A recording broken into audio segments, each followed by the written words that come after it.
গত ফেব্রুয়ারি মাসে সর্বোচ্চ রেমিটেন্স পাঠাইছে প্রবাসীরা, যা বিগত বছরগুলোতেও এই ফেব্রুয়ারি মাসে কোনো রেমিটেন্স প্রবাসীরা এত পাঠায়নি।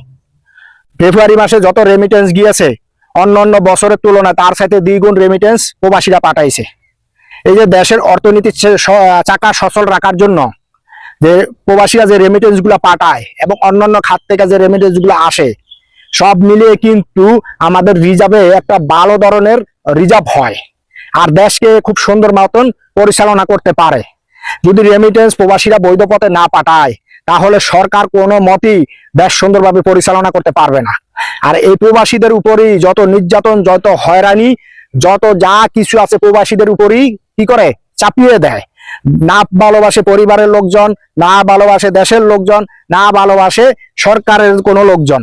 কারণ প্রবাসীদের দাম কোথাও নাই, অথচ প্রবাসীরা হাজার হাজার কোটি টাকা দেশে পাঠিয়ে দেশকে পরিচালনা করার জন্য ভূমিকা পালন করে, অথচ এই প্রবাসীদের কোথাও কোনো মূল্য নাই।